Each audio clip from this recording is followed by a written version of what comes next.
Bueno, bienvenidos todos.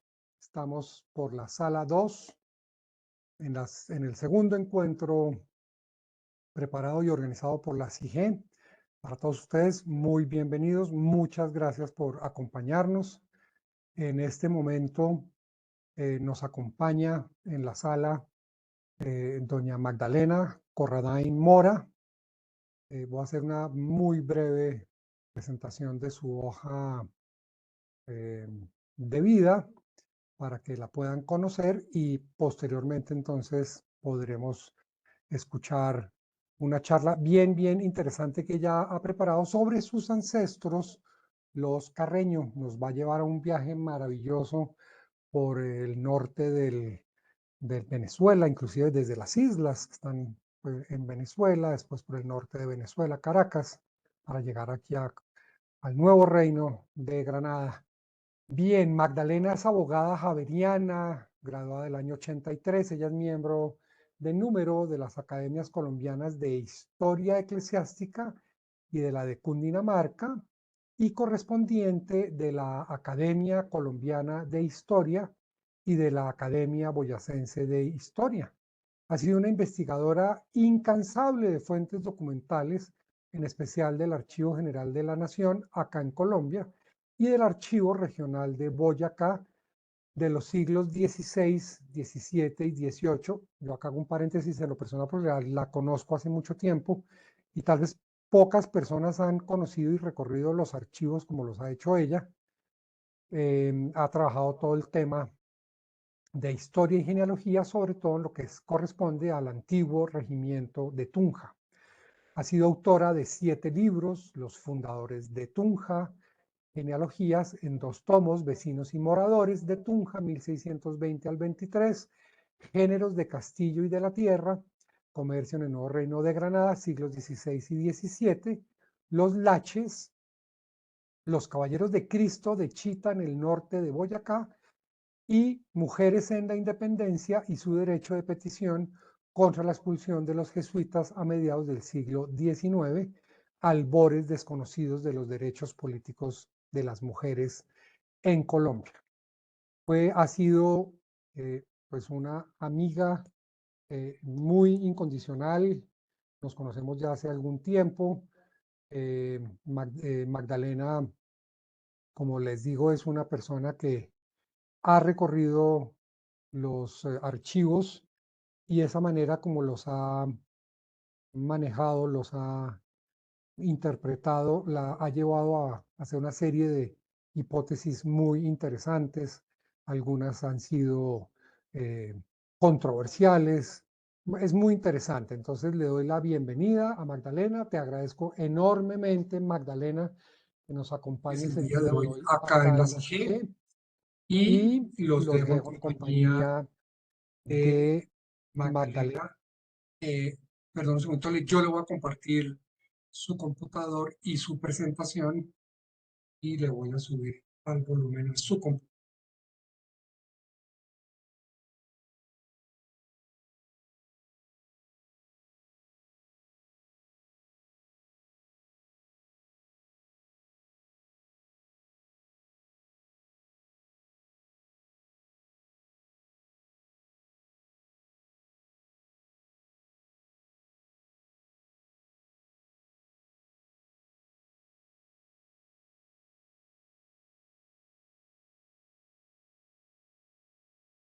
Permíteme 2 segunditos, ya puedes, sí, ya apenas yo te diga, comienzas a ponerse. Dame 2 segunditos.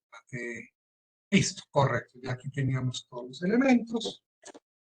Permíteme, yo voy a estar aquí soportándote para ver que todo está sonando bien, el volumen, audio, etcétera. Entonces, en ver tu presentación, PowerPoint, la puedes ocupar avanzando con el mouse, un puntero láser por si quieres destacar algo o algo, y vas dando avance con el clic. Señor, entonces con esta vas dando avance. Y entonces le recordamos pues, a todos los participantes, preferiblemente mantener los micrófonos en off, cerrados. Preguntas nos las pueden hacer a través del chat o levantan la mano virtual. Y cuenta Magdalena con media hora a partir de este momento para su presentación. Adelante, Magdalena, y bienvenida. Buenas tardes en Colombia, buenas noches en Europa. Agradezco que hayan seleccionado mi trabajo para este encuentro iberoamericano de genealogía e historia. Yo les voy a tratar un tema pues novedoso, aunque me baso en investigaciones de archivo de Enrique Ote y de otro historiador venezolano que trabajó sobre el fundador de Caracas, que es el historiador Juan Ernesto Montenegro, Francisco Fajardo y la Fundación de Caracas. Pero Enrique Ote trabajó Sevilla. Yo he manejado pues fuentes documentales colombianas, básicamente en el Archivo General de la Nación en Bogotá y el Archivo Regional de Tunja.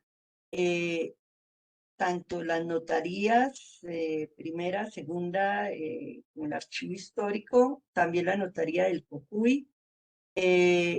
Usé también el libro de Cabildos de Pamplona y del Archivo General de la Nación, juicios civiles de Boyacá, juicios criminales, encomiendas, tierras de Boyacá, tierras de Santander. Lógicamente que fuentes secundarias, pues uno no puede ignorar a Juan de Castellanos, Pasajeros a Indias, publicado por España, a Juan Flores de Ocaris, las relaciones geográficas de Venezuela, algunos, pues mis libros, obviamente, que he usado porque pues tienen las fuentes documentales, la historia de la Virgen de Fray Pedro Tovar y veamos, entremos en materia. Los Carreño desde la fundación de Caracas hasta el norte de Boyacá. Dale clic, no te afanes. Si quieres, tú me vas Sí, diciendo sí, pase dale. y yo te voy. Paciencia.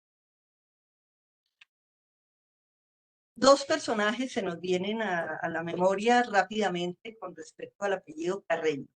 El maestro del libertador Simón Bolívar, el venezolano Simón Rodríguez, cuyo apellido paterno es Carreño, y su sobrino Manuel Antonio Carreño, que nace en Caracas en 1812, muere en París, Francia, a finales del siglo, autor del famoso Manual de Urbanidad y las Buenas Maneras, publicado en 1853, con el cual se enseñó en Colombia y Venezuela en los siglos XIX y XX urbanidad, cosa que aquí suprimimos la urbanidad, suprimimos la historia y suprimimos la geografía y la cívica.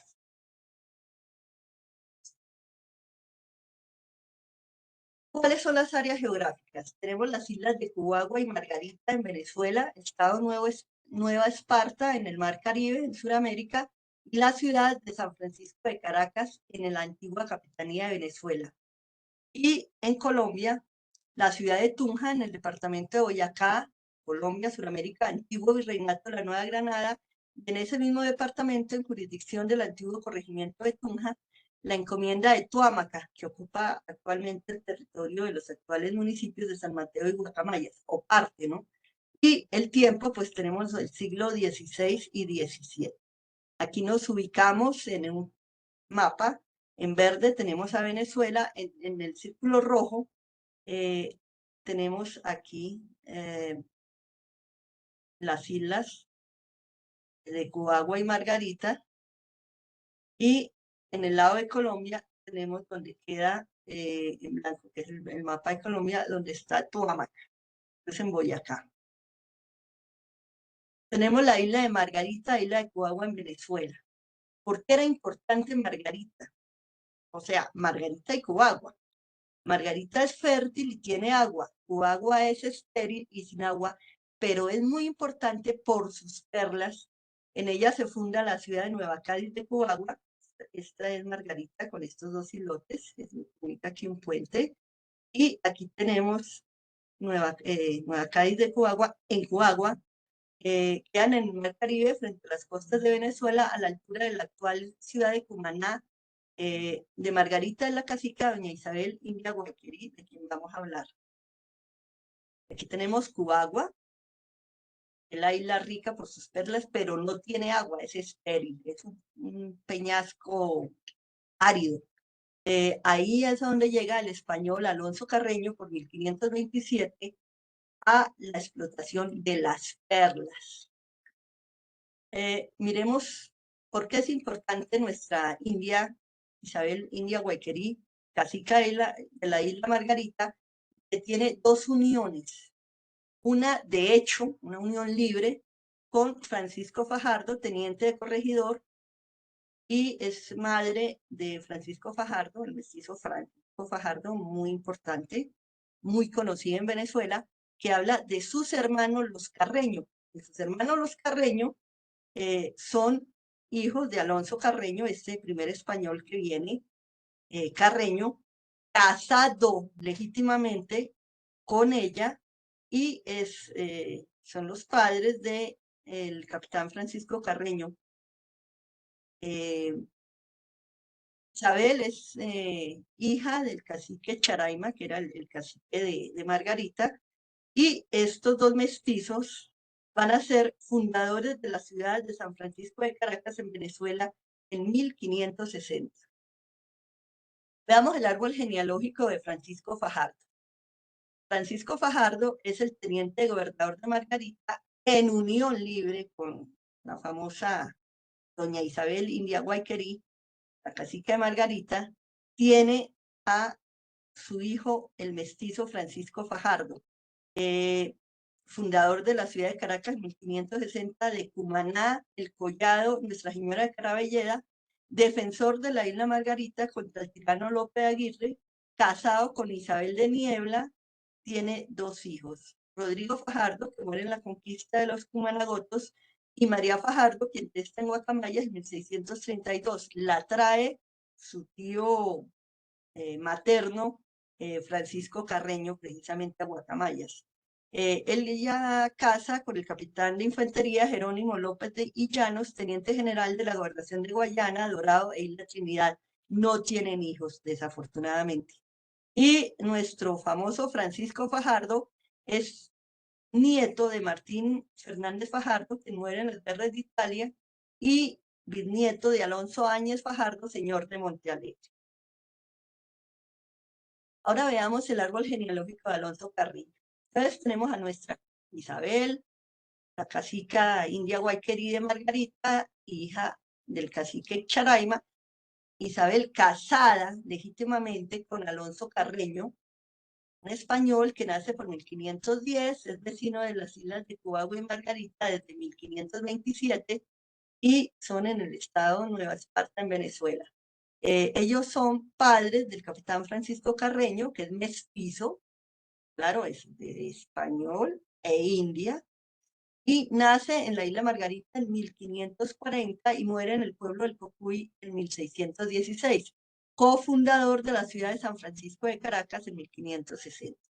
Es padre de Francisco Carreño, un mestizo que se va a España, donde casa y se queda con alguien NN de León, no sabemos quién sea, pero su hijo Adrián Carreño de León casa con Lorenza Martínez de Ponte, tienen 3 hijos, el alférez, bueno, hay otras monjas, pero estos son los que nos importan, el alférez Francisco Carreño de León, regidor de Tunja, nace en 1640, muere en Guacamayas en 1691, casa con Francisca Esteban de Sebastián.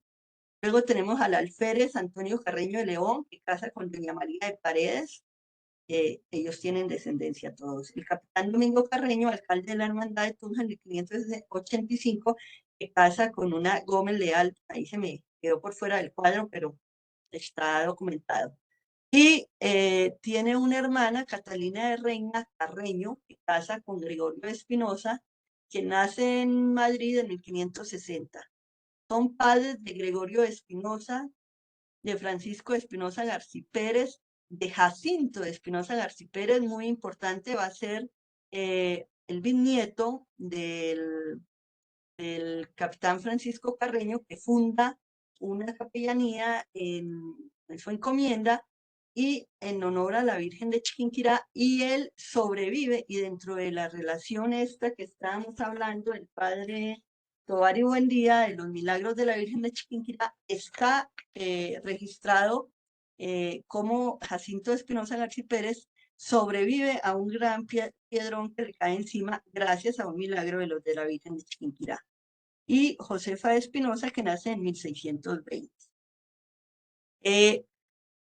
Cuando ustedes vayan a Tunja, por detrás del Archivo General Archivo Regional de Tunja, de Boyacá, está la casa del capitán Francisco Carreño, el fundador, el cofundador con su medio hermano materno, también mestizo, Francisco Fajardo, de la ciudad de San Francisco de Caracas en 1560. La casa se conserva en Tunja, en la esquina de la carrera séptima con calle 24. Es una casa muy modesta, pero esa es la casa de ellos.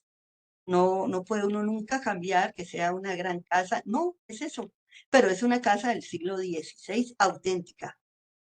Ahora miremos un poco la encomienda. Entonces, el pueblo de indios de Guacamayas en 1602 es mandado a poblar por Juan Becerra antes de llegar a Guarabitebas por auto del oidor Luis Enríquez.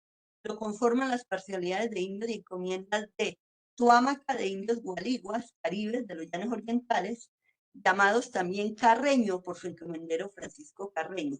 Becerras, de este Juan Becerra que estamos hablando al inicio, por su encomendero son indios caribes, posiblemente cuicas de la ciudad de Trujillo, en Venezuela.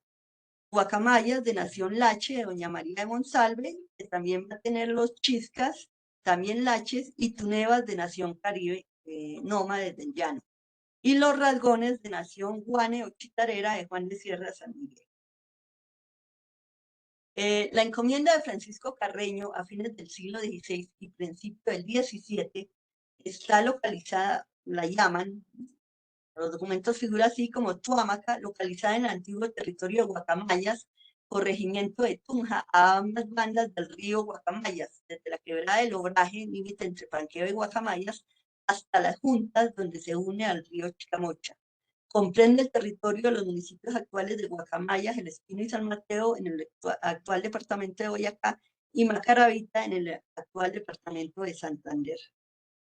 Aquí tenemos un mapa histórico del Cantón del Cocuy de 1825. Está delimitado arriba, donde dice Sierra Nevada, la Sierra Nevada del Cocuy. Tenemos al río Casanare, que se emboca hacia el llano oriental de Colombia, nace en la laguna de Eucas. Tenemos el río Chicamocha como otro río, otro límite. Este río Chicamocha desemboca al Magdalena, y tenemos el río Guacamayas con todos los afluentes, entre otros el río de Chiscas, el Chiscano, y tenemos a Guacamayas, El Espino, la capilla, que es esto de San Mateo, y al otro lado del río Guacamayas estaría al frente, bueno, parte de Chiscas también pertenece a esta encomienda y al territorio de Guacamayas, y tendríamos a Macaravita, pero ya en Santander.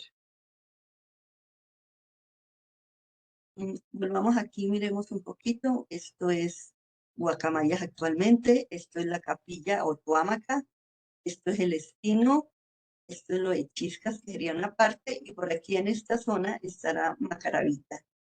Tenemos el río Guacamayas y aquí tenemos el río Chicamocha.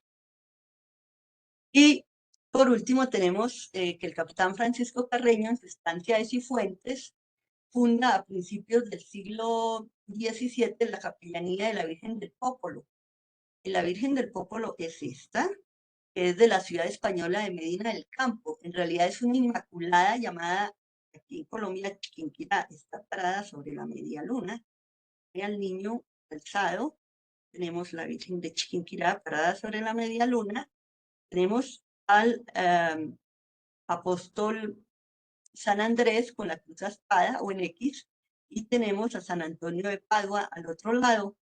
Esta Virgen es mandada a pintar por el encomendero de Suta y Chiquinquirá, Antón de Santana, y se le renueva más o menos por 1586 a una española, María Ramos, que le está orando a este lienzo o este nido de la encomienda de Chiquinquirá, y se le ilumina, se renuevan los colores. Este es el milagro de la Virgen de Chiquinquirá con este tríptico, digamos, con estas tres imágenes. Esta imagen la llaman del Popolo, y dentro del testamento de Francisco Carreño habla de que funda la capellanía, y por eso es el nombre de la capilla. Durante el siglo XX lo cambian a San Mateo. Un milagro de esta imagen le sucede a su bisnieto Jacinto Espinosa García Pérez al sobrevivir a una gran piedra que le cae encima en este mismo sitio, en Guacamayas. Este es un poco el trabajo, lógico. El trabajo que yo envié tiene mucho más de genealogía, pero pues creo que lo sustancial está expuesto en forma apretada pero rápida. Cualquier pregunta a sus órdenes. Muchas gracias. Bueno, pues muchas gracias, Magdalena. Permítame un momento, yo dejo de compartir pantalla y le bajo un poquito a este computador para que no genere ese efecto eco. Ahí estamos, perfectos. Ok, pues muchas gracias nuevamente, Magdalena. A mí me encanta porque es súper ilustrativo. Allá en Cuyagua estuvo durante mucho tiempo, por ejemplo, Díaz Cardoso, y ayudó con su barco en la pesca de las perlas, por ejemplo. Y bueno, yo uno podría ir empezando a entender. Hay eco. ¿Sí hay eco? Permíteme un segundito, que puede deberse a varios fenómenos. ¿Ahora rico o ya mejoró un poquito? Sigue. Bueno, muchas Es que gracias. apagar uno de los dos computadores, o si no, se va a mantener eco. No, es que, bueno, listo, espérame un segundo. ¿Qué pregunta? ¿Cómo me oyen ahora? ¿Sí mejoró un poquito? Bueno, parece que sí.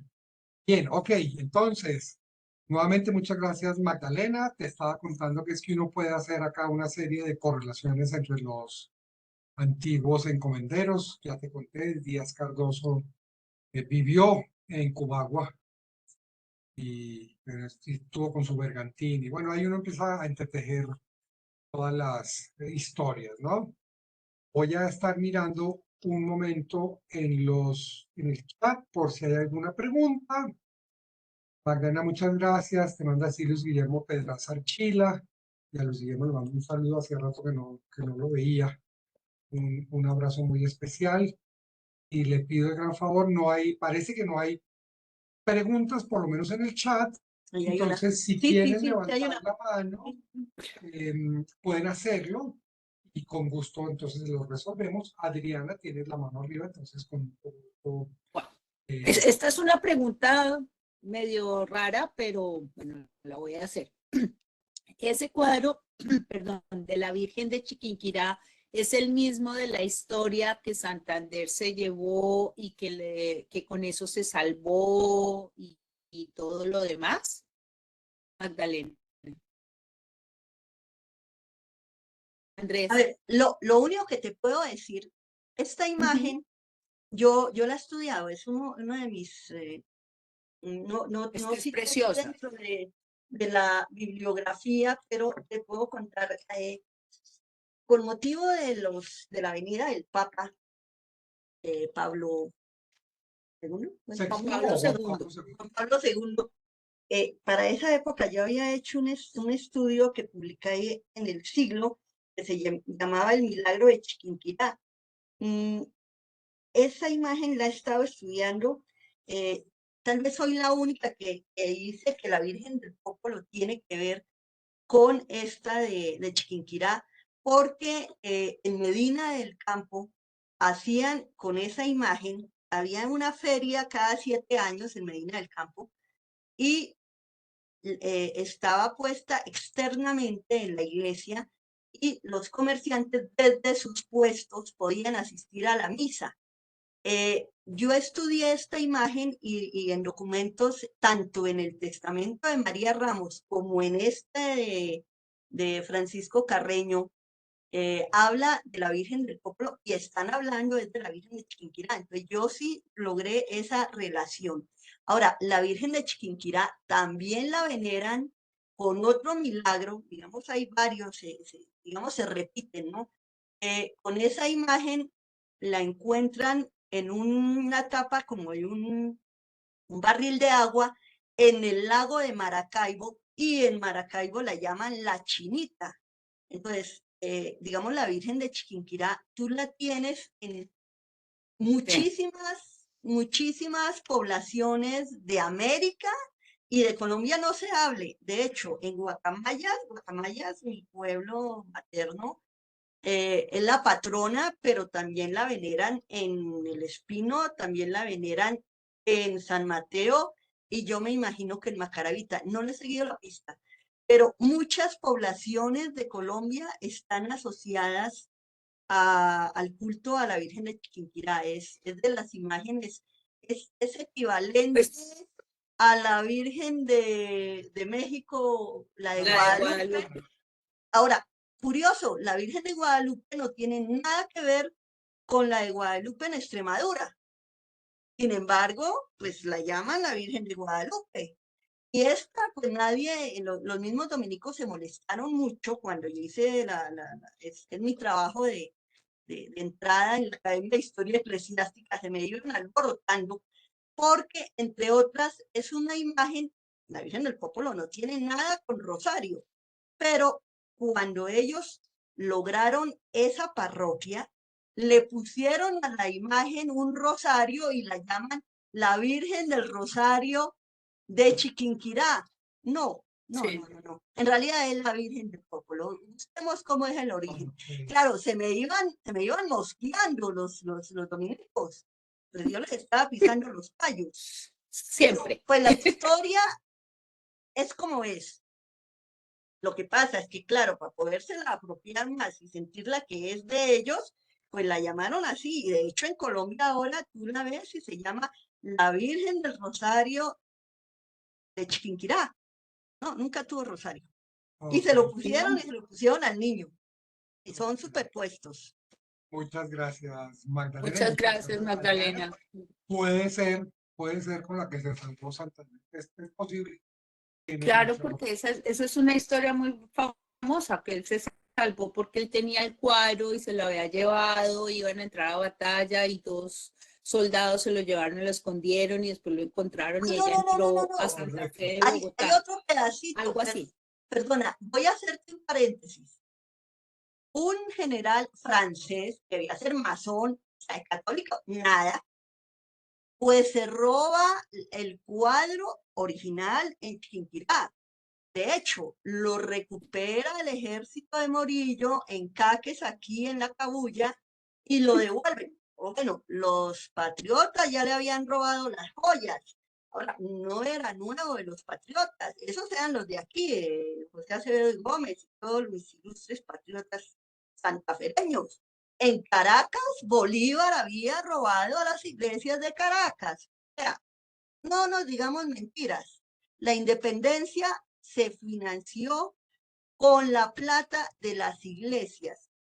Un compañero mío de la Academia Colombiana de Historia, Antonio José Rivadeneira, dice que se inició la campaña libertadora en Chiquinquirá. Por supuesto, financiaron el ejército del llano con las joyas de Chiquinquirá y efectivamente ya iban con la imagen del llano, que afortunadamente la devolvieron. No me imagino la pobre imagen en campaña en el llano. Por favor, menos mal la devolvieron. Muchas gracias, Sí, señora, Magdalena. muchas gracias, Magdalena, Adriana, muy amable. por tu pregunta, pues ¿Hay otra? interesantísima. María Emilia Naranjo tiene la mano arriba, por favor, María E. La Magdalena. Bueno, yo te admiro mucho tu trabajo, además porque pues has sido en una región que tiene muchísima trascendencia histórica para Colombia, pero que realmente no se ha hecho visible todo el trabajo de la Academia Boyacense de Historia, sino solamente tu trabajo pues es como el más visible por muchas publicaciones que hayan, pero pues no son fáciles de adquirir ni de consultar. Quería preguntarte en relación con los archivos, ¿sí?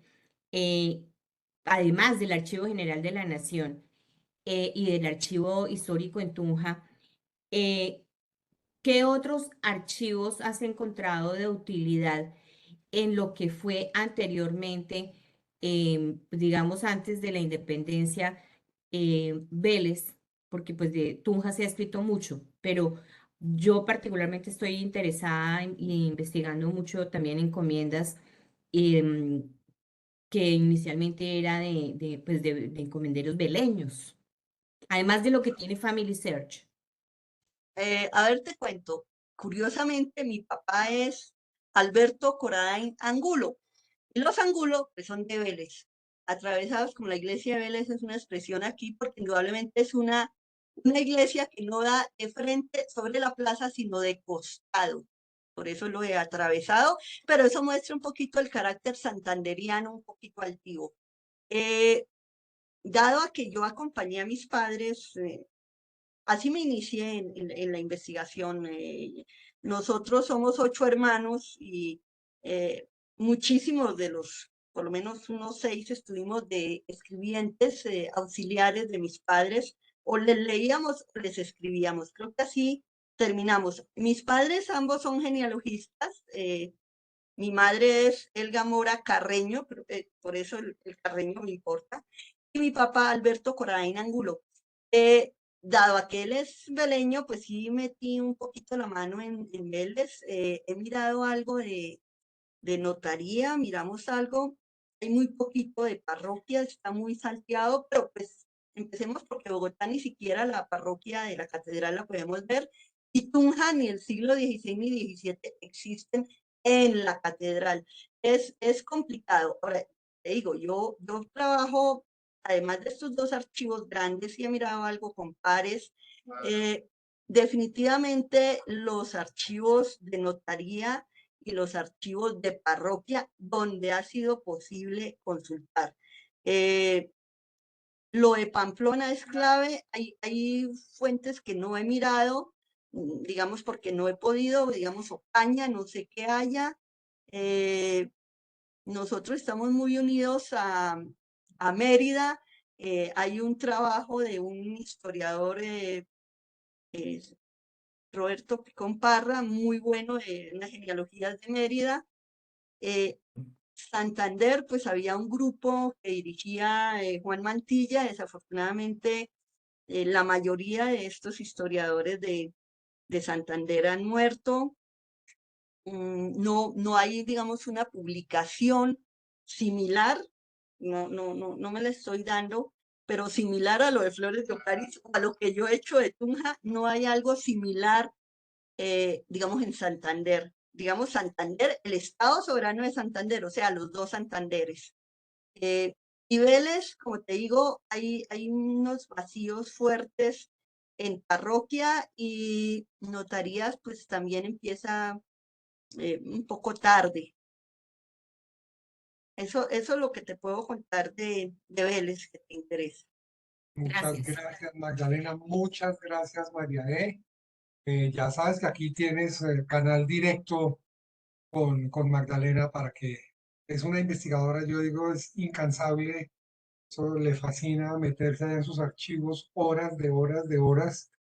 Y entonces eso es lo que hay que aprovechar, ¿no? Hay que tenerla aquí muy a la mano. Bueno, no sé quién más tenga preguntas, inquietudes, quiera hacer algún aporte.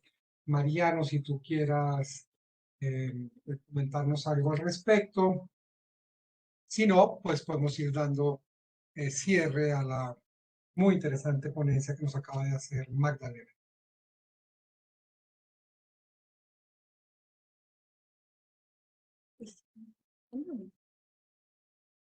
Yo estoy de acuerdo con Magdalena. Santander y Norte de Santander son los huérfanos de la genealogía colombiana. Es impresionante, no hay absolutamente nada. Yo investigo Norte de Santander y los archivos están buenos, pero no hay nadie que haya trabajado con juicio las genealogías del Norte de Santander. Yo estoy de acuerdo también contigo, Nana. Tú sabes, yo tengo un pedazo Villamizar, Cortés, y tengo unos vacíos enormes, enormes. Yo tengo Enormes. unas ramas súper desarrolladas. No, estoy muy quedado por hacer esa Villamizar nuestra que creemos que debe ser de 1800, 1810, y hasta ahí llegamos. Sí, yo creo que un poquito lo que haya a través de las genealogías de Santa Fe, Bogotá, lo del archivo Restrepo que ha publicado, pues es donde entran ramas de Santander, pero indudablemente que ellos hayan hecho una publicación de genealogías no existen. Muy de ciertas regiones, los Pacheco en Ocaña, los Quintero Príncipe, algo publicaron ellos, pero son así específicos de ciertas zonas, de ciertos apellidos, pero no hay un trabajo y pues a ver, yo por lo que he manejado un poco el oriente colombiano y pues me meto en los Santanderes, pero no han hecho, por ejemplo, Pamplona, Ocaña, son hijas de Tunja y jugaron un papel importantísimo, más que lo que son ahora Bucaramanga y Cúcuta, ¿no? Digamos que son las capitales de departamento, pues jugaron más estos otros en la historia durante todas las épocas, o sea, desde la conquista, desde el descubrimiento, fueron claves estas en las rutas de comercio que estaba hablando precisamente Andrés ahorita que nos estaba mostrando unos mapas, son claves porque son las ciudades, nosotros teníamos más contacto con Mérida y salida, digamos, hacia el lago de Maracaibo. En algún momento, inclusive, cuando era tan complicado, benditos, los pijaos trancaban hacia Popayán y los yareguíes y los otros trancaban hacia el Magdalena, pues la única salida que había era un poquito hacia el lago de Maracaibo y en algún momento se estuvo tratando de pensar que esa era la ruta, pero quedaba muy atrás mano y ya después quedó el puerto de Honda con Guaduas, con Villeta y la ruta por Bogotá y quedó por fuera de esa ruta inicial de conquista, quedaron por fuera Vélez y Tunja, que habían sido eje y lógicamente hacia Pamplona, vía hacia Caracas, vía hacia Mérida y vía hacia el lago de Maracaibo. Eso quedó cortado.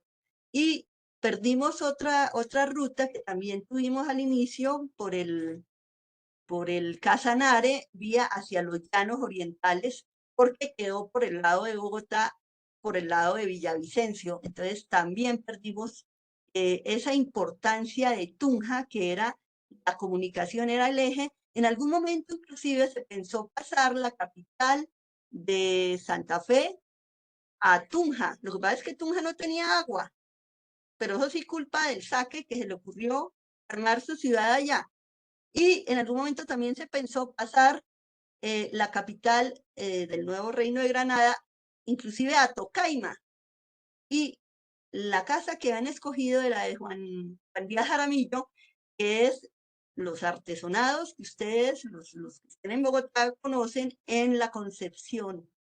Esos artesonados eran los de esa casa, pero, y tenía baldocines de Sevilla, no, una belleza de casa, pero creció el Magdalena, se cargó la casa y tampoco entonces pasaron la audiencia ya. Muchas gracias, Magdalena, por la explicación. Y mira que Juan Carlos Lema en el chat hace una pregunta muy interesante y es, ¿qué hizo que Carreño escribiera el libro de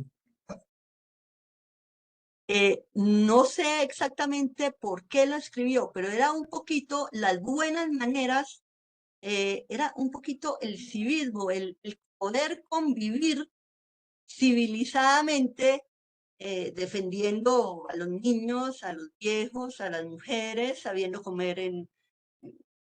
Yo solo sé algo que mi familia, el Mora Carreño, nos enseñaban una máxima del inicio: ni ojo en carta ni mano en plata.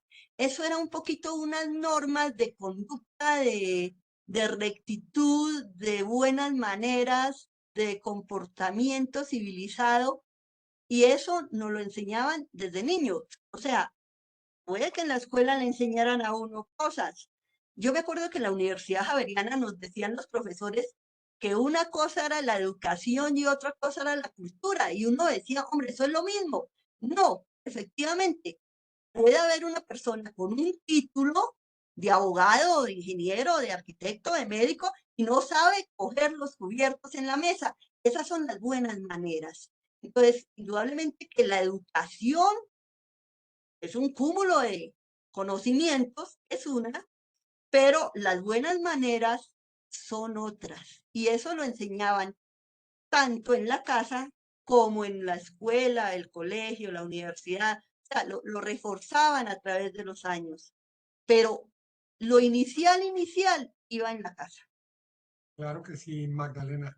Y para darle la palabra a Silvano, que tiene la mano arriba, voy a referirles una anécdota de mi papá, que era un caballerazo, un príncipe, un señorazo, queridísimo, educadísimo, y él decía, mire, me muero la pena, pero el único que alcanza a sacar el pañuelo del bolsillo y estornudar es Carreño. Silvano, por favor. Sí, señor. Gracias, Magdalena. Un saludo. Es cierto, el territorio nororiental colombiano se construyó a partir de la ciudad de Pamplona. Pamplona viene de Tunja. Esa hueste que llegó a Pamplona terminó construyendo un gran territorio. De hecho, se llamó originalmente Pamplona de Indias, que es un nombre muy bonito, pues, un nombre que se perdió. Entonces, la ciudad de Pamplona estableció unos circuitos, unos territorios muy grandes. Pues desde aquí, en la plaza de Pamplona, se fundó la ciudad de Mérida, luego la de San Cristóbal, después la ciudad de Ocaña. El camino para Tunja fue un camino extraordinario donde fluyeron mercancías y personas, justicias del rey, milicias, todo lo que se quiera. Entonces, fue un territorio muy especial, el territorio del nororiente, del actual nororiente colombiano y el occidente de Venezuela. Sin embargo, a pesar de la riqueza social, las minas que explotó Pamplona en los primeros años, la acumulación de un patrimonio cultural de la iglesia, por ejemplo. Pamplona es un nicho de conventos, arte religioso y demás. De personalidades importantes en todo el territorio. Ocaña, que es una ciudad pues muy señorial, también tan antigua, del siglo XVI. Pero en todas estas sociedades y pues, élites locales y territoriales, no se ha trabajado genealogía pues como debiera, porque los trabajos genealógicos ciertamente apoyan la comprensión de las sociedades a través del tiempo, ¿no? Sin embargo, pues también creo que hay que ver que algunos trabajos que se han hecho no se publicaron o no tuvieron el alcance suficiente. Aquí, por ejemplo, en la zona de Pamplona, Cúcuta, son muy reconocidos los trabajos del doctor Rafael Eduardo Ángel Mogollón, un genealogista neto. Él estuvo en España un tiempo, de hecho hizo un estudio de maestría en España, fue registrador de instrumentos públicos, muy prolijo en su pluma, escribió muchos libros, buenos libros, muy documentados. De hecho, fue registrador de instrumentos públicos de la ciudad de Cúcuta. Pero esos trabajos hizo sobre los Villamizar, los Berti, los Ramírez, hizo una docena de genealogías. Pero uno va a buscarlas y, bueno, lo que le publicamos a nivel local, fíjate que, por ejemplo, parte de esas genealogías, como unas 6, se las publicamos en la Gaceta de Norte de Santander, que es la Gaceta de la Academia de Historia.